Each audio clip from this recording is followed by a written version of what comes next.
Mama, shikamoo. Salama kabisa. Na huko? Nzuri kabisa. Unaendeleaje?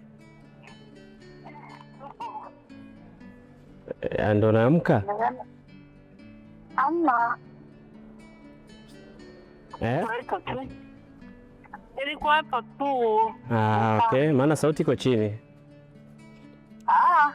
Kawaida. Aya. Sasa mamangu, unajua kwamba leo ndio siku ya mama duniani? Kwani najua?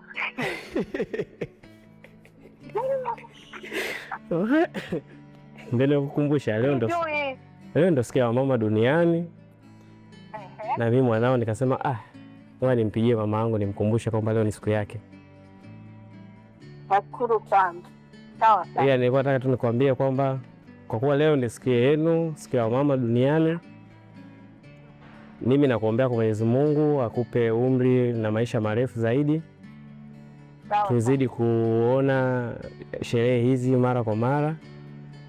Sawa. Lakini watoto wako nikiwepo na mimi, kijana wako nakupenda sana. Na wewe ni mama wa viwango kwenye familia yetu na watoto wako kwa jumla.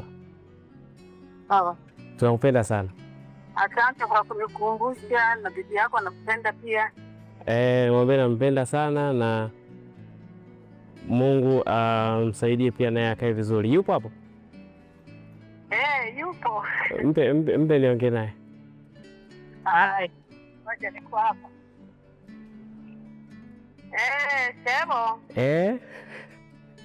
Manini? Mimi Zalemora.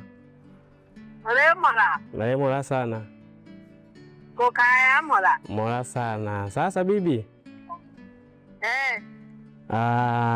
Leo ni siku ya wamama duniani. Na mimi nimewapigia hapo kuambia leo ni siku yenu. Na wewe ni bibi wa viwango kama alivyo mama yangu mama wa viwango. Wewe umemzaa mama kwa viwango na mama katuzaa sisi kwa viwango. Kwa hiyo leo tunasherehekea kwa pamoja viwango vyenu. Kwa hiyo nimewapigia kuwakumbusha na kuwasalimia na tuendelee kuishi kwa viwango. Nawapenda sana na Mungu awabariki. Sawa bebe, safi. Wabeja no. Haya baadaye bibi. Haya. Haya.